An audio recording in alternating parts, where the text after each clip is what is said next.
Mariam, can you bring me your chair?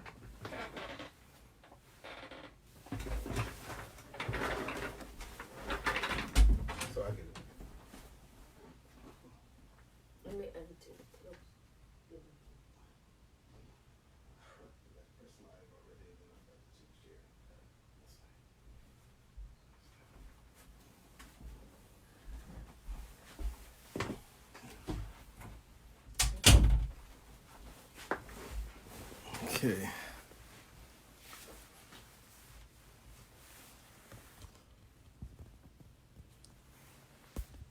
Still waiting for Brother Ismail to log on.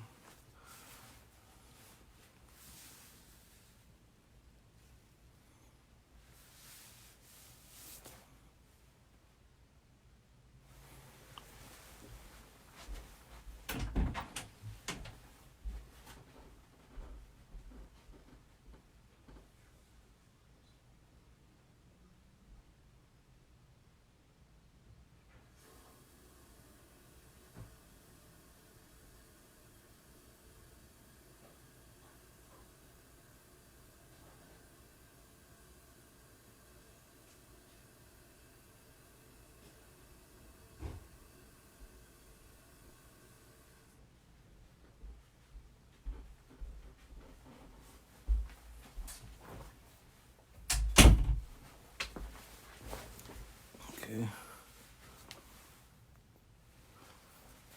Still waiting for Brother Ismail. See if he's here. Still don't see him yet. Pull up, see.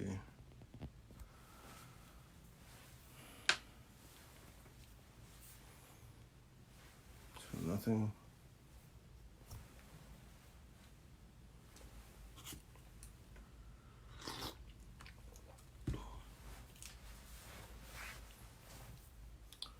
Okay, kids, can you guys hear me?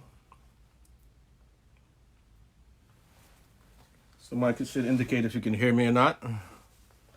Please. Pretty please. On my knees. Piece of cheese.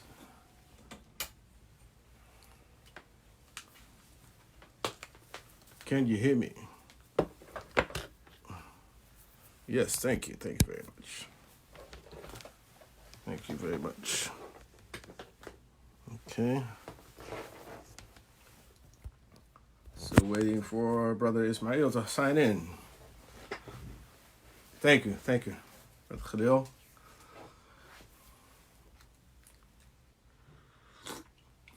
Jazakallah khairan. There he is. Okay. Bismillah. Ismail. Bismillah.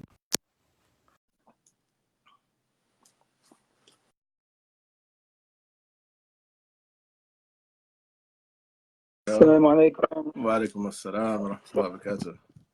Alhamdulillah. I'm sorry about the.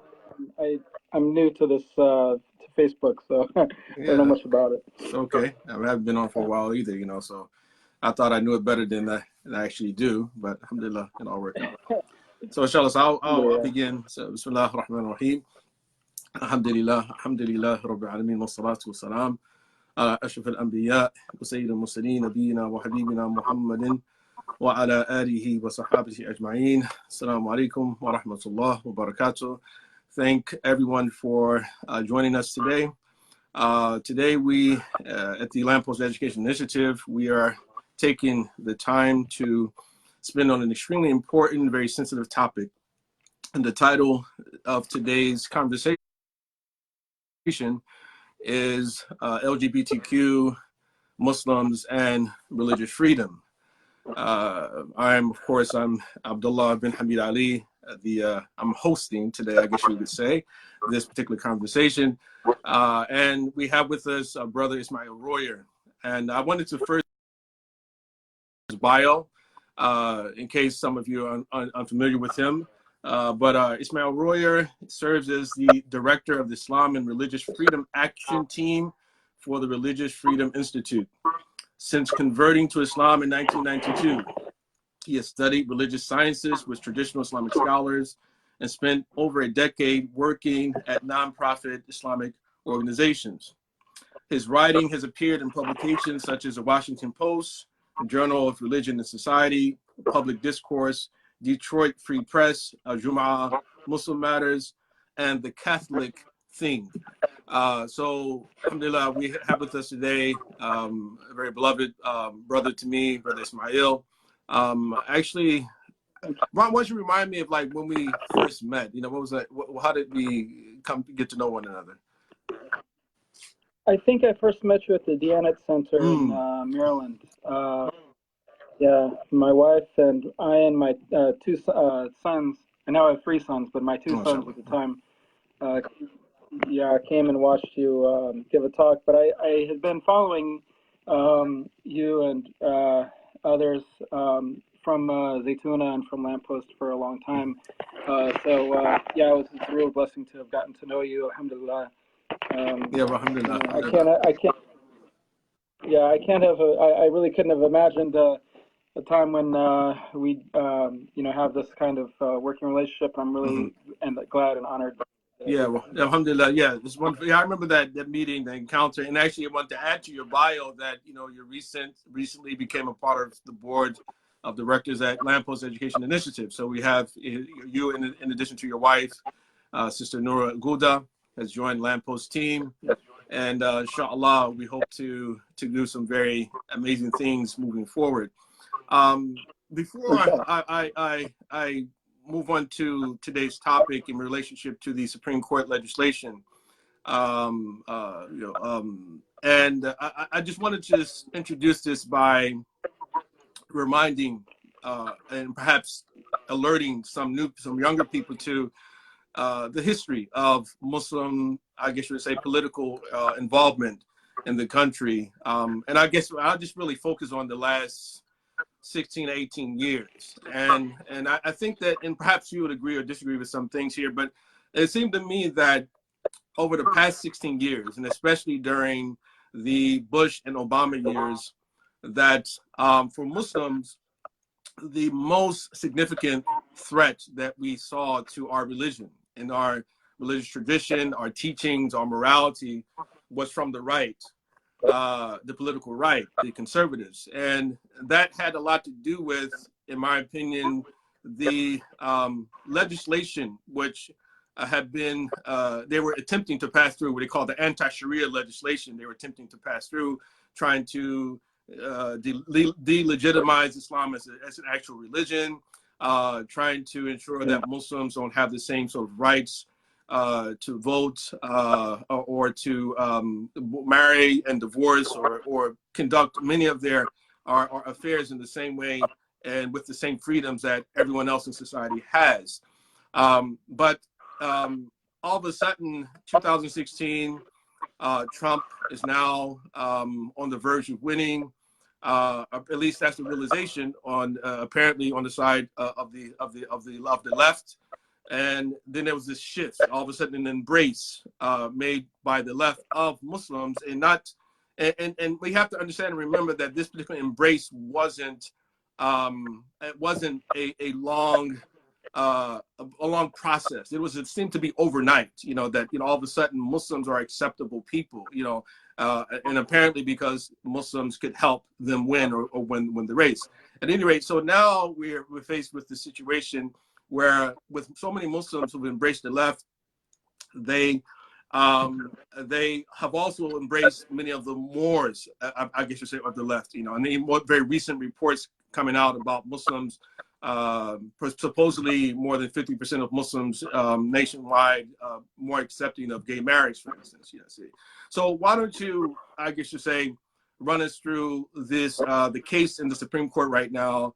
What was this sort of its evolution, and how did you come involved in, among other things?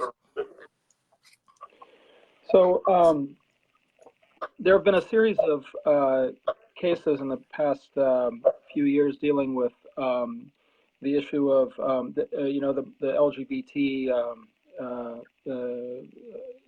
cluster of issues, whether transgenderism or same-sex marriage, and then civil rights claims by people who identify themselves as part of the LGBT movement. So this most recent case is dealing with, it's actually it's actually a set of three cases the Supreme Court granted certiorari, meaning that they agreed to hear these three cases because the Supreme Court doesn't actually accept all cases that are submitted to it. So it's very significant, first of all, that the court even agreed to hear these three cases, which means that it is prepared. First of all, it sees them as watershed cases, and it's prepared to issue a ruling that potentially can affect the rights of the people involved. So what we have here is we have three cases. Two of them are dealing with whether or not it is, well, first of all three of them are dealing with something called Title VII of the 1964 Civil Rights Act. Mhm. Title VII of the 1964 Civil Rights Act is an incredibly important piece of legislation that was passed after the Civil Rights era in during the Civil Rights era in 1964, and then amended in 1971, and it makes it illegal in employment to discriminate for an employer to discriminate against people based on a number of factors. First of all, race, religion, national origin, and sex. And there may be one more in there that I'm forgetting. So the question here is, so when it comes to, this is an incredibly important piece of legislation for Muslims and for many others, because the term religion, discriminating on the basis of religion, means that employers are required to accommodate people's religious practices. They're required to allow you to pray, wear a beard, wear a hijab, and so on, with some very narrow circumstances. Now, these three cases are not dealing with the religion aspect. They're dealing with the term sex. So the 1964 Civil Rights Act, Title VII of this act, makes it illegal for an employer to discriminate on the basis of an employee's sex. Here, when it was passed in 1964, obviously the term sex meant biological sex. So an employer could not say, I'm not going to hire you because you're a woman, or I'm going to pay you less than what my male employees are paying, or I'm not going to give you I'm not going to promote you because you're a woman, and so on.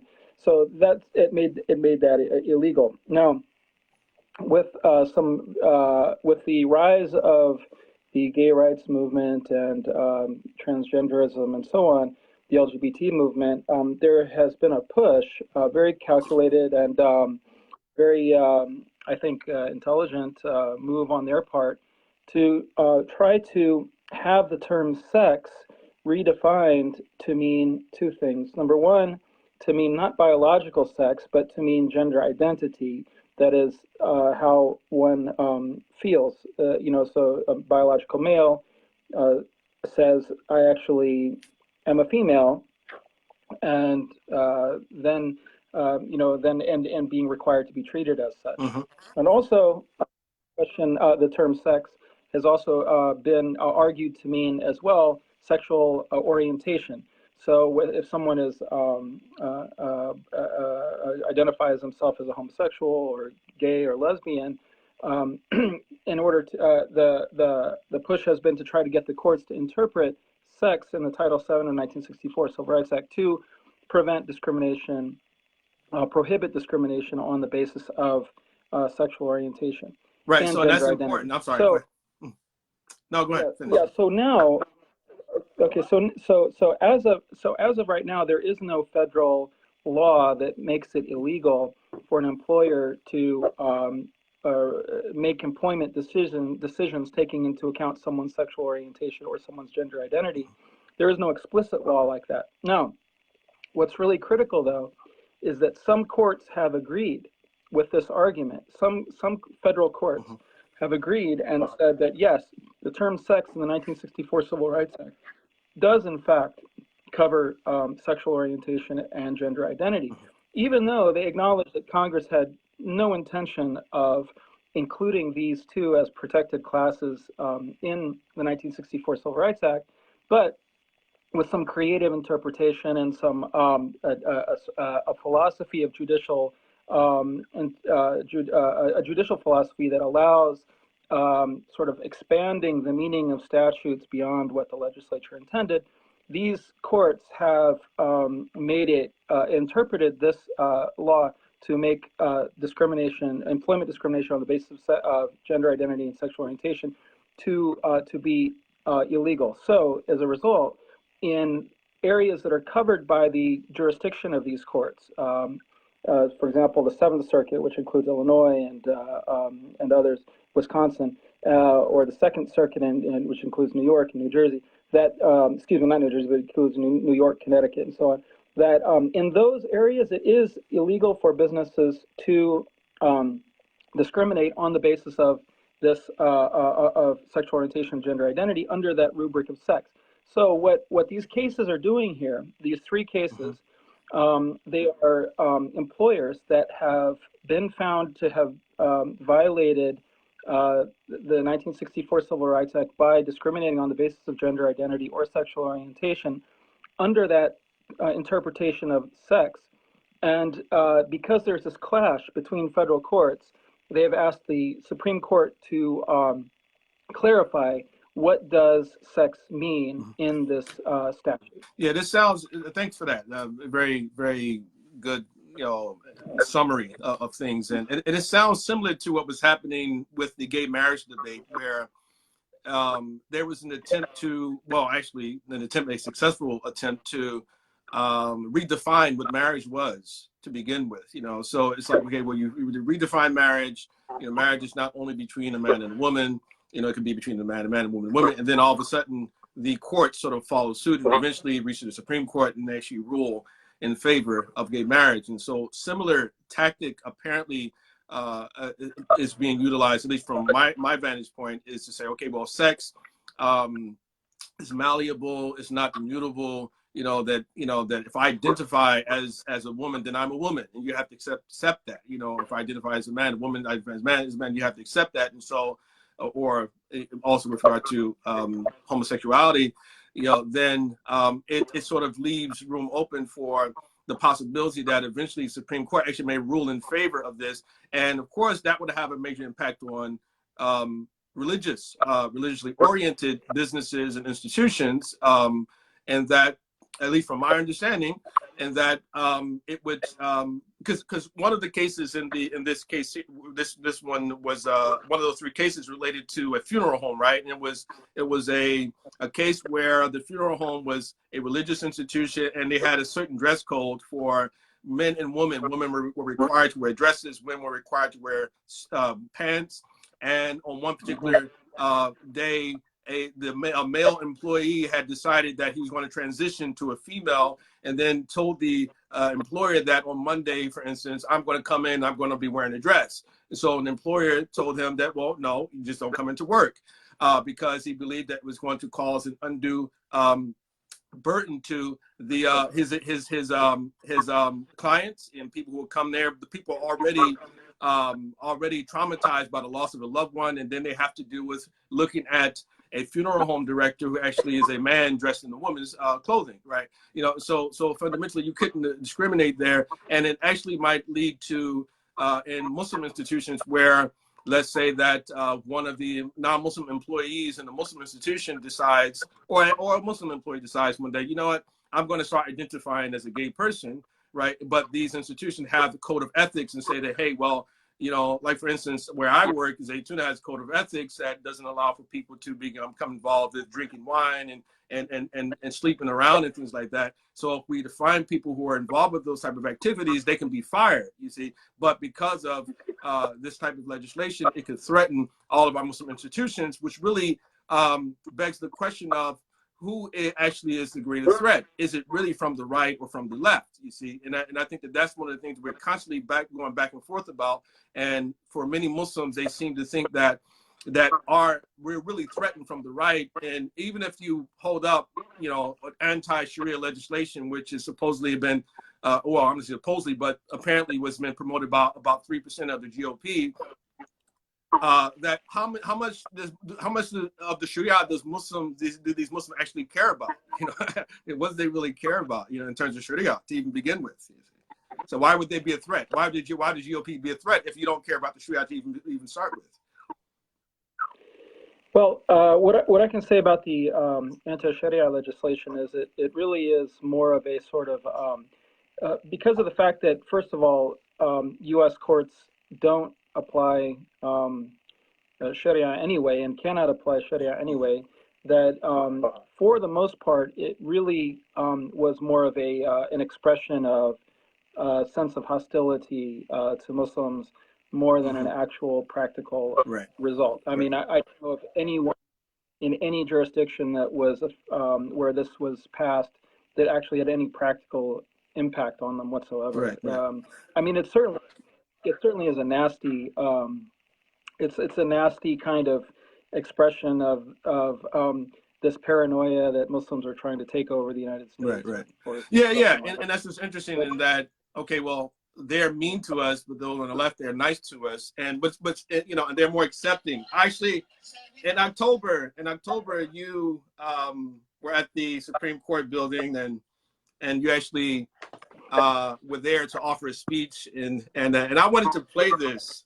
I'm gonna put my laptop close to the screen. Hopefully, people can see this. You know, and I just want people to see the sort of this is what tolerance supposedly looks like. So we filed a brief in this case to support the right of a faith-based Christian family to run its business as it wished. And we have to, as Americans, find a way to find some middle ground where we respect one another. So your right needs to be respected, but you should also respect the right of those who choose to run their businesses in the way that they see fit. And that's the American way. This is not the American way. The American way is to allow people to speak. And I think it's very obvious here which is the right side. It's very obvious here which side is respecting people's rights. And you have the right to say that, and I have the right to say that. What I'm saying, and the families that run their businesses according to their religions, and churches, and mosques, and synagogues all have the right to run their organizations in the way that they wish to run them. And so I ask God to bring healing to this country and to stop the division. And I ask God to bring healing spiritually. Pretty amazing. I mean, like, it's attempts to drown out everything that you had to say. You're not allowed to disagree. You're painted as a bigot. They turning up music, person in your face, and it's. I mean, you know, how do you feel? Like, you know, can you sort of, you know, talk to us about that experience? Well, what I kind of did was just sort of, it was almost surreal, you know, like I was looking at it in an out of body experience, you know, so it was so bizarre. It's like, well, let me just, and I was actually focusing on this woman and just speaking directly to her, you know, in my face. And the other thing is that, like, the whole crowd just parted, and because she was coming in there saying, I've been assaulted, they're stepping on my toes. So she, anyway, so everyone got scared and ran away and left her just screaming in my face. And afterwards, actually, I got down, and because there was another speaker after me, I got down and I went and tried to talk to her in the audience. And, people were shouting at her, "Don't engage with him! Don't engage!" And that's the problem. Don't engage. Yes. Yeah. Well, alhamdulillah. I mean, I was really impressed with your composure. You know, I believe you act very prophetically in that particular day, and it was very clear. You know, it was haq. You know, and Allah subhanahu wa ta'ala was with you that day, I believe. You know, and you know, hopefully it will remain with all of us. But this is an extremely important issue, especially with regard to our children and our future. And I think that the Muslim community have to be. They have to take it more seriously. I think that I get the impression at times that we really don't take it that seriously, that serious. And it's like when you start to see these new statistics come out claiming, you know, and I'm not totally sure if I believe the claims about like how many Muslims actually are accepting of gay marriage, meaning that they've internalized it, considered it to be halal. But I do think that a lot of times, like in this case, there were people attempting to bully you, that often that Muslims answer questions, they're feeling bullied. And so they have to give the right answer, because people will say, well, yeah, morally, Islam doesn't allow it, but, I support people's civil rights, right? So a person simply saying, a Muslim saying that, okay, I support gay marriage, or I support their civil rights to marry whoever they want to, or to be whoever they want to, it's not necessarily saying to me that most Muslims, or more than 50% of Muslims, actually accept that that homosexual acts are actually lawful, and it's that hasn't been my experience, that when I mix with the Muslims in the masajid in particular, I don't get the sense that Muslims are really just gone that far. But I do think that a lot of Muslims, they are intimidated, they're bullied, and then we're given these statistics and misled and manipulated by such things, you see, in my opinion. Yeah, I remember in 2000 or so, I asked my supervisor at CARE, when I used to work at CARE, and I said, I think we should do. What do you think about doing something about this gay marriage thing that is being pushed? And he said at the time, and this is not a crazy thing to say. I mean, it's understandable in a certain way. He said, well, strategically, we don't want to do that because we don't want to alienate allies. And I think that what happened back then was that we allowed these things to slide because, first of all, we didn't really see the tide that was coming. I mean, it was a massive tide just rolled in. And the other thing is the fact that we, Muslims have this sense of being under siege, and especially now after post 9/11, being under siege. And so why would we want to alienate allies? And so there's that. Now, that sort of sense of not wanting to alienate allies is one way of one attitude that you find among Muslims. Now, another attitude that you find among Muslims is that, well, hey, why do we care what non-Muslims do? Why do we care about the broader society? I personally am against. I personally believe that Islam doesn't allow homosexual acts, or Islam does not permit people change, or even recognize that a man can change into a woman and so on.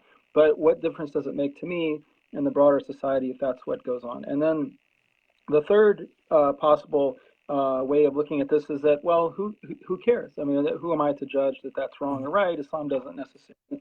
Maybe Islam actually allows it because there was some, there's this argument that because the Zoroastrians, Zoroastrians, or another thing you hear sometimes is that, well, in Muslim, certain Muslim cultures, they allowed it and continue to allow it, and so therefore it's okay in Islam, which doesn't make any sense. So I'm not even about that third option because because what about what the Quran says? What about at the end of the day? Because you can find any opinion naturally, but that'll permit something. But if the Quran is clear on these issues, and who really cares what you have to say? Right, but let's take the other two issues, which are less crazy. The first of all, the issue of well, why do we care about what happens in the broader society and so on? Well, I would propose that there are two reasons why we should care. Number one, because it is our obligation as Muslims to command the right and the evil. So and to call to good in general. Right. So, for example, if there's some national discussion on whether or not gambling should be permitted or not, we know in the Quran that there's more harm than good, more sin than good in gambling, and so that's not just for Muslims. It's not just that Muslims aren't allowed to gamble. It's that this is a trick of the shaitan to cause discord. We don't want to see discord among Muslims. We also don't want to see discord in the broader society. We want good for everyone. So we can go out and we can advocate that gambling not be more broadly permitted in the society, or pornography and these kind of things. And what many Muslims don't realize is that, yes, we have a separation between church and state in America. Yes, it's true that you can't have a law that says gambling is forbidden because it says so in the Bible. The law can't say that. But there's nothing wrong at all, and moreover, it's actually expected. It was expected by the people who wrote the Constitution that people would, for religious reasons, motivated by their faith, go and make a public policy argument. The thing is, you have to the law has to have some basis in something other than revelation. But because our revelation we know is good for humanity, we can find many reasons why there would be benefit for. And obviously, we're not going out there trying to get pork to be illegal or something like that. Those are things that are ta'abudiyya. Those are things that are forbidden for us because of Allah's wisdom, and we don't know what that is, and they have to do with ibadah. But there are things that are forbidden for the reason. Yeah, but we can tell people, we can discourage them from eating pork. I mean, still, we can still do that. Right.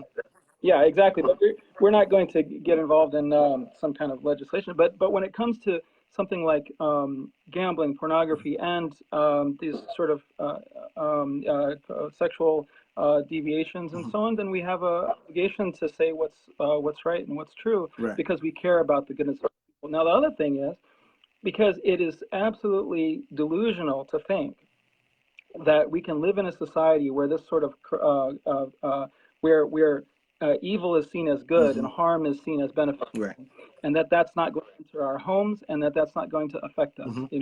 So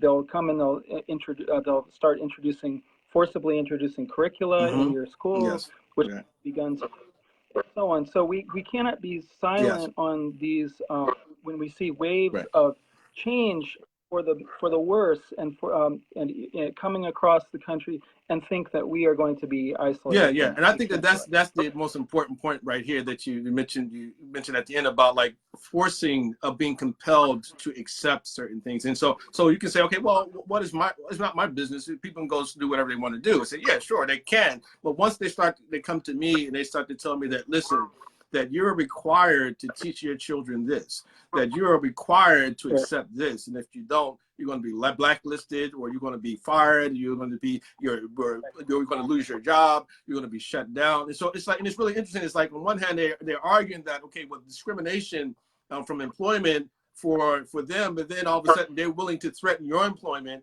because you refuse to accept their ideology. But they have all this power, and I've said it multiple times before that the LGBTQ quote unquote community is not an oppressed community. They're not oppressed. They're oppressive, an oppressive community. Yeah, so there's a big difference, between what we're saying, what we're suggesting, and what they are actually expecting of us. Because we're just saying, listen, we actually we acknowledge that you can do whatever you want to do. But you're invaded our territory. Now you're telling me that as a Muslim, I can't believe what Islam demands for me to believe, right? That I can't practice what my religion demands for me to practice. So when we start talking about religious freedom and the threat, it's like, well, what serious threat? I mean, this is a serious threat to Muslims and to Islam, moving forward. So it's I think the Muslims are really missing the mark on this big time. And the only reason that this issue is not more obvious to Muslims right now is because the left has made a strategic choice not to go after Muslims, not to go after, and sometimes you see the lid come off of that a little bit. For example, when Beto O'Rourke recently in the Democratic the debate, said, right in the debates, he said that churches. Religious institutions that refuse to hire people who are LGBT should lose their tax-exempt status. No, it was more than that. I thought he said a little bit more than that. I think he said, who refuse to accept, not just like to hire them, refuse to accept LGBTQ. Yeah, exactly. And then someone later said, asked him, does that include mosques? And he said, yes. But see, he only said that after he was forced into saying that, and for the most part, they're not going. They're specifically choosing the LGBT and the broader left and progressive strategic. This is not a conspiracy theory. It's just that there are strategic to advance certain agendas. I mean, everyone has it. Even the agricultural industry or the pharmacological industry, or the everyone has agendas to advance certain things in the culture and legislation and the court. Yeah, so part of their strategy is that they do not alienate Muslims, so they're leaving them alone. They're going after Christians. But what Muslims don't realize is that when someone comes to your Islamic funeral home, for example, in Springfield, Virginia, here, the Masjid Mustafa, they're raising millions, over $1 million to start a Muslim funeral home. Okay, so what happens when someone comes and says, "I'm a transgender, I'm a woman, but I'm biologically a man, and I want to work here," and they say no, and they go to court, and the whole thing is shut down. The community came, and poor people came and gave $1 out of their pocket every Jum'ah, and so on and so on, and you raise this thing, and now this whole thing is going to be shut down because you don't want to hire someone who's going to be violating your religion. This is not respect from their part. This is bullying, and this is oppression from their part. What's interesting too about this is that what a lot of Muslims fail to understand is that there is no united front realistically among the LGBTQ community, in the sense, like, we call them a community, but they're very splintered. It's like تحسبهم جميعا وقلوبهم شتى, as it sort of Hashra says, about Bani Israel, and that they, that you think that they're united, but their hearts are divided. And so I don't know, are you familiar with Douglas Murray? I'm not a huge fan because of his bell curve. But it's really interesting. I'm not a fan of his either. But it's interesting that he highlights, like, what in his book. He has this book called the Madness of Crowds that I've been reading, and I know he has some negative views about Islam. But what you would expect, your gay person naturally is going to have some negative views about Islam, among other things. But he seems to say that the fundamental, the cause of, like, many of the problems we're having today has to do with the Q in the LGBTQ, and that the queer group, which tries to represent all the others, that they're the ones who have been most vociferous in their emphasis on the identity aspect of LGBTQ, of gayness and genderism and other things. I wanted to read a passage from his book, which I think was an important passage for people to hear. It's about 3 paragraphs, but it says, it's in a section called Gays versus Queers. He says that for even gay men and gay women have almost nothing in common. It may be too pedestrian to even mention, but gay men and lesbians do not always form the warmest of relationships. Gay men often characterize lesbians as dowdy and boring. Lesbians often characterize gay men as silly and displaying a failure to grow. Neither have very much use for each other, and almost none meet in any communal spaces. There are places where gay men can hook up and places where gay women can hook up, but there have hardly been any places in the decades since gay liberation where gay men and women organize or assemble to be neither each other on anything like a regular basis. And a couple more paragraphs. So that gay men and gay women, meanwhile, have a famous amount of suspicion towards people who claim to be bisexual. The B in LGBT is a source of occasional angst within the gay media. But bisexuals continue to be viewed not so much a part of the same community as gays as some kind of betrayal from within its midst. Gay men tend to believe that men who claim to be bi are in fact gays in some form of denial.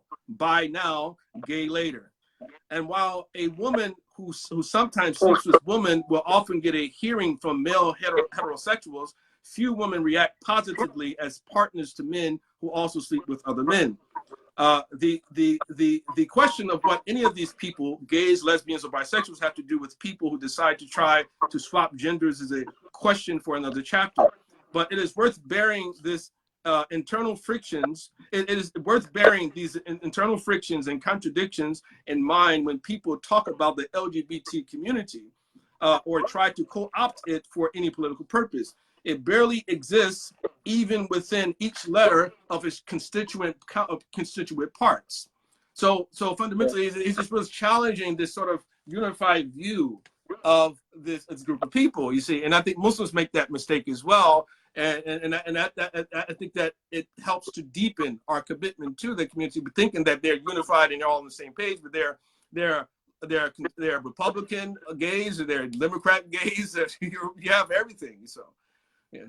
Yeah, I mean, another thing that on this point, the transgender issue is actually an order of magnitude more significant in terms of its potential impact to Muslims than, so if you look at than the gay issue, because if you look at this, for example, this trio of cases, two of them are related to whether or not the term sex should include homosexual, but the transgender issue is very significant because what this would mean is that not only would Muslim or religious organizations, and for that matter, non-religious organizations, have to hire people who are men presenting as women and women presenting as men, but also they would have to accommodate them through bathrooms, bathroom access, for example. So it's one thing if your business, for example, has a single bathroom or two single stall bathrooms, then it really doesn't it doesn't cause too much inconvenience to just say, all right, well, these bathrooms are for anyone who wants to use them. But if you have multi-stall bathrooms, then what you're going to have to do is you're going to have to allow men to be in women's bathrooms, and this violates. Not only does that violate the religious obligations of women, Muslim women and Jewish women, for that matter, to cover or to not be sitting in a toilet right next to a man who's potentially observing them and so on.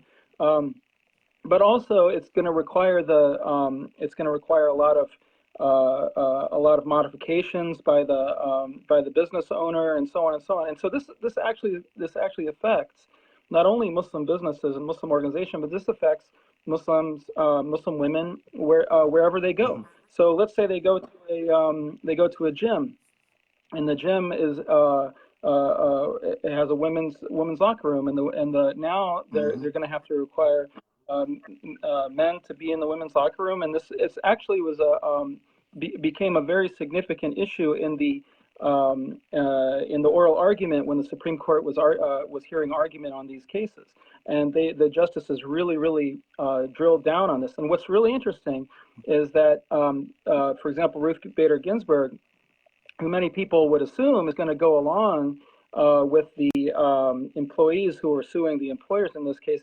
Actually, she's not a third wave feminist. She's a second wave feminist. She's a feminist who believes that women are women, and that it's actually contrary to feminism to consider biological men to be women. Now, she didn't say all of that in her oral argument, but her skepticism of the position that men can actually be women and so on is really came out. So I think that it's just a bridge too far to ask society, not only religious people but also just anyone. It's a bridge too far, just like we saw with the recent waxing case out of Canada. Exactly. Yeah, this is a man who went around targeting immigrant run waxing spas or whatever, and asking demanding that they wax his genitals. Yes, right. They didn't want to do it. Right. They didn't want to do it. And he lost big time in Canada, of all places. He lost in Canada, and the ruling by the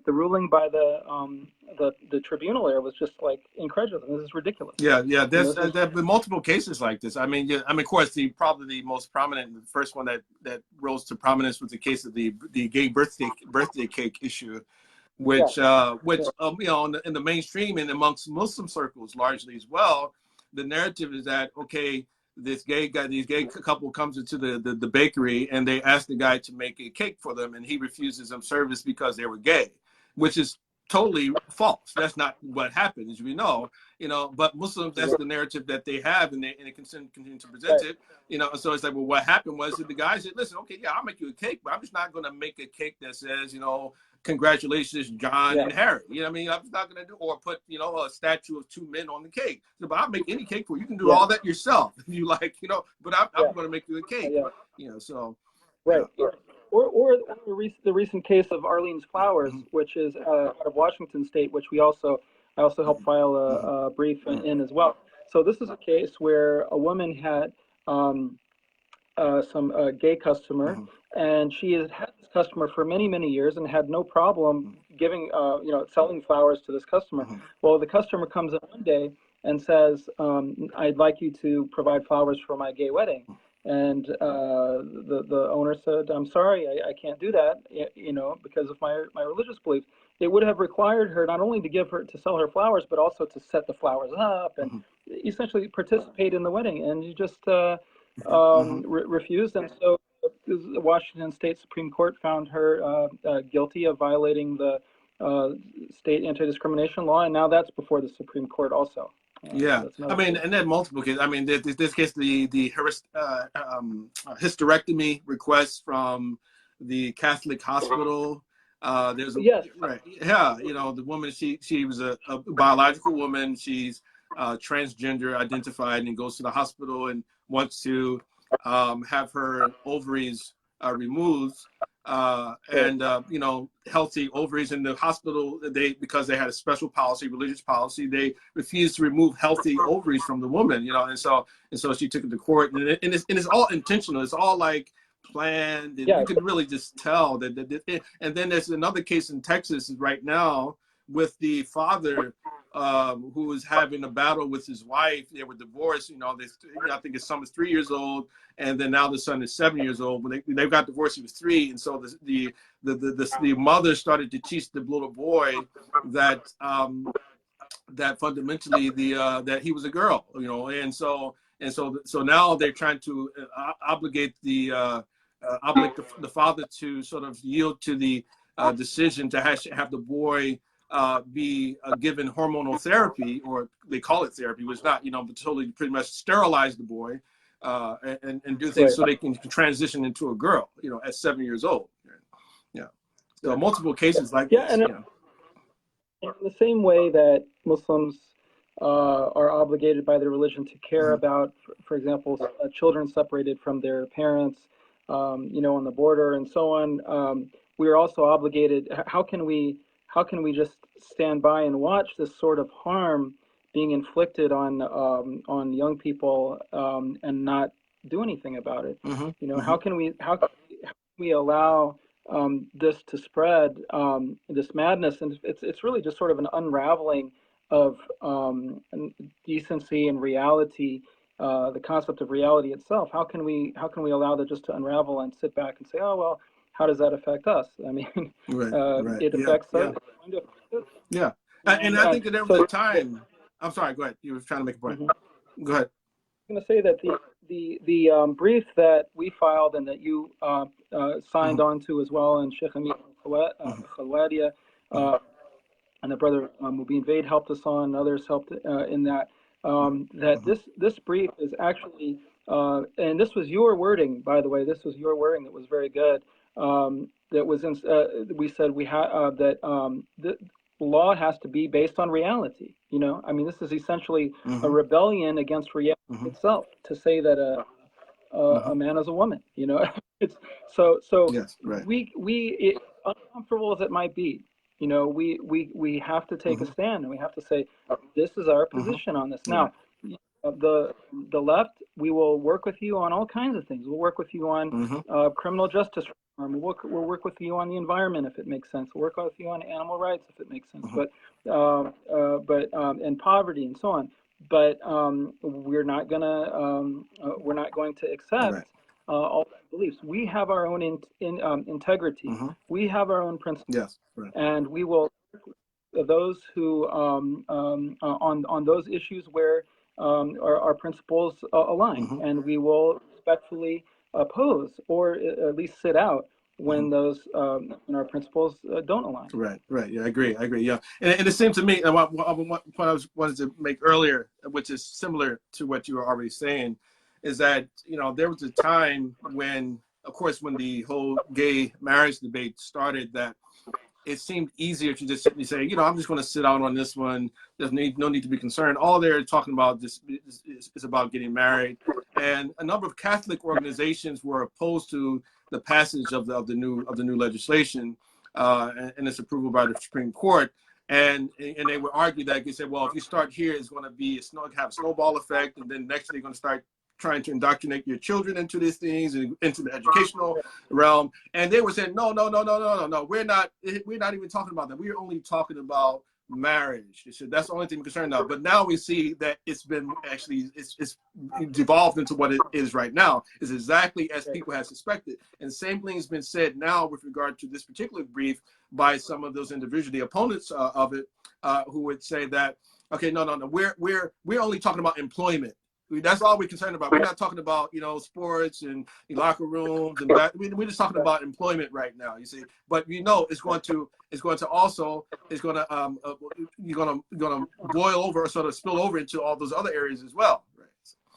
Right. Particularly because the term sex in Title VII of the 1964 Civil Rights Act, courts actually, when they're interpreting Title IX, which deals with sports, look to the interpretation of sex to understand what is meant by the term sex in Title IX. So when the court makes a ruling on what sex means in Title VII, it's going to affect sports by its very nature. It's going to affect how sports is dealt with. So the other thing I was going to say was, you mentioned certain Muslims who are actually supporting the employees in this case that are supporting the concept that the term sex should cover gender identity and sexual orientation. Now, the people who are promoting this are a group of mainly professional associations, Muslim professional associations, lawyers, some civil rights groups like Muslim Political Affairs Committee, IMPAC, Muslim Advocate. MPAC is normally pretty good. More or less. I like them generally. That's a qualified like. Not everyone does everything. We don't like everything everyone does, but but you have Muslim Advocates. Muslim Advocates is a very, very aggressive supporter of LGBT ideology. And also like Muslims for Progressive Values, the one that has gotten some controversy for criticizing Ilhan Omar, and others. What these groups are doing, they're making an argument that is really resonating with Muslims' fear of being unaccepted, of being disliked, and just fear of sort of like being attacked, which is an understandable fear, but it's resonating. And what they're saying is that if employers are allowed to discriminate on the basis of sexual orientation and gender identity, then they will also be able to discriminate on the basis of someone being Muslim. The fact, though, is wrong, because Title VII of the 1964 Civil Rights Act specifically makes it illegal to discriminate on the basis of religion. So there's no benefit. There's absolutely no benefit whatsoever. The idea that somehow or another we need to defend LGBT, what is being identified as LGBT rights, because that somehow is going to spill over into defending Muslim rights, and somehow is actually false.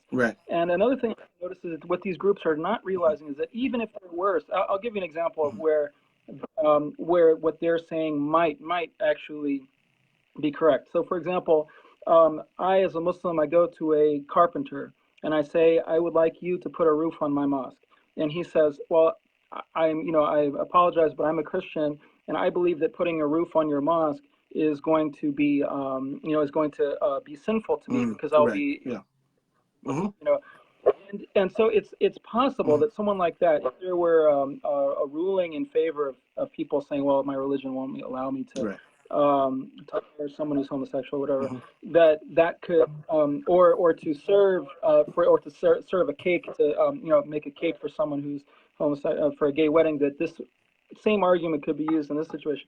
But what I would say there is that as Muslims, we have to say, oh, you know what? I understand your predicament. That's right. That's right. I understand your predicament because if I were a Muslim roofer, I wouldn't want to. I might have an objection to being to putting a roof on your church. And even if I personally, for example, even if I personally could somehow in my mind not feel that I'm committing a sin by putting a roof on your church, I should at the very least understand the Muslim who would feel that. That's right. That's right. So, and this is just how we live in a diverse society where we respect one another. We just have to understand. Look, we as Muslims, because we supposedly have this taqwa and this fear of Allah and fear of sinning against Him and fear of the hereafter, and because for that reason we don't want to be put in difficult positions. You know, I don't want to be put into a position where I'm forced to choose between sinning against my Lord and losing my business. I don't want to be put into that position. Therefore, I will not want to put other people into that position. That's right. Totally. Yeah, exactly. Yeah. This is part of wanting for others what you want for yourself. Want for ourselves. Exactly. Yeah. You know, so no, that was excellent. That was just beautiful. Beautifully stated. And actually, I mean, before I actually want to, wind down, because I've actually held you for much longer than I originally planned to today. I had family, and I apologize for keeping you so long. And we should have worked out the kinks early today. But one last point, I guess I would say, and then I'll allow for you to offer some closing comments, is that it seems to me that we talk about the issue of Islamophobia, that the fear that Muslims have of the right, which they call Islamophobia, seems to be the fear of physical harm more than anything else. So in that sense, it's like, it's really more like Muslim phobia, where Muslim becomes like a racial term or a cultural term. I'm afraid of being hurt physically by somebody from the right. And I'm not saying that that's not a legitimate fear. On the other hand, Islamophobia, if you take it as it is, which really means the fear or the irrational fear of Islam as a religion, say religious teachings, we have to really ask ourselves and honestly answer the question of like, who truly has expressed and shown anxiety and true fear of the religion itself and the religious teachings itself, the moral teachings itself, right? See, and you find that more so on the left. That's really where you find this more. And this type of legislation not only affects Muslims, but it affects people of all religious persuasions, and that is the reason why there has to be a united front against the attempts to invade into our spaces and to try to compel us to believe certain things. When we start talking about fascism, they say, they hit these fascists on the right. So I don't see any fascism on the right. I see the fascism on the left, because they're the ones who are trying to compel us to believe this and to do this. And if we don't do it, then you're going to be hurt. You're going to be punished. That's what we see happening, being shut down and shout down as you were, right? You're not even allowed to express yourself, to have a different opinion. And it's really interesting that Muslims would say that these are our allies. Is that, seriously, if this is what you call an ally? It doesn't look like an ally to me. It looks like you're on their leash. You're on their leash, and you're serving. You're doing their bidding. That you are, just simply fundamentally undermining the faith of many Muslims. We have to wonder like why the numbers have increased in terms of Muslims leaving Islam or becoming atheists, whatever that may be, or accepting these type of things. So I just wanted to leave you with any closing comments that you may have. So that we can move about your day. You can go spend some time with your family, inshallah. Yeah, I mean, I think I would say that what we have to be concerned with is the creeping undermining of religion and our faith and our ability to hold on to our faith in this very difficult time when it is faith is increasingly either being mocked or considered something something that is oppressive or backwards, and where faith is being increasingly even seen as just irrelevant, and we see this in the rise of the nuns, so called, and so on, and that's going to affect Muslims, and it is affecting the Muslims, So we have to be more concerned with threats to our religion than we are with concern to our physical safety. Yes, right. Because and furthermore, we also have to understand that the threat to our physical safety is actually more exaggerated of a fear, or it is not just in the empirical reality of the situation. It is not as great of a threat as the threat to our religion. And it also easiest to address because security systems, armed guards. You learn self-defense. You learn how to shoot. I mean, there's ways for you to address, easier to address. I'm sorry, but continue. Yes, and there are also ways to address through the courts any attempt to try to undermine our ability to practice our religion, as we have the right to a great extent under the law here. So there's that. And then I would also say that it doesn't mean that that doesn't mean that we have to be hostile or not work with people who are secular or who have who are on the left or progressive, whatever. We should be willing to cooperate. Cooperate in goodness and righteousness and goodness. We need and don't cooperate harm and good. And if we just stick with that principle, then we'll be fine. And we have to cultivate good relations with everyone. Now, it is absolutely the case that when it comes to people of the book, that we have fundamentally more in common with them foundationally than we do with someone who is an atheist or who believes that religion is something that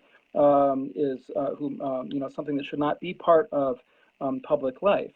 But that doesn't mean that those people we can't cooperate with. And I absolutely, I have had to do a lot of soul searching and self-introspection to see how have I perhaps contributed to contentiousness when I could have kept things more peaceful and using better language. So we need to try to be diplomatic, and that's how the Prophet ﷺ was. He was everyone, and another thing to realize too is that people on the other side and who have different beliefs and so on, they believe that they're right too. They believe that they're, no one believes that they're foolish and evil. Everyone believes that they're a good person. And so we have to treat them in that way. And perhaps the people who are who believe that we're wrong, through dialogue and through winning over their hearts, they'll realize that we're right. And inshallah, and on this we are certain. Inshallah. We're certainly right on this. Inshallah. Jazakallah khair, Brother Ismail. I really appreciate it, the opportunity. For the viewers, we appreciate you being here. I apologize, we're not taking any questions. I'm hoping that many of those questions were answered. Inshallah, moving forward, our hope is to have a regular format like this. And as a matter of fact, to have a regular podcast, which I like to call Muslim Alternatives, a broadcast of Lamppost Education Initiative. Look forward to more of these. And we hope that you will continue to give us your support. We pray that Allah subhanahu wa ta'ala, that He grants us victory in this life and the hereafter, and He bless all of you and bless all of us. جزاكم الله خيرا وصلى الله على سيدنا محمد وعلى آله وصحبه وسلم تسليما كثيرا وسبحانك اللهم وبحمدك أشهد أن لا إله إلا أنت أستغفرك وأتوب إليك. السلام عليكم ورحمة الله وبركاته. وعليكم السلام ورحمة الله وبركاته.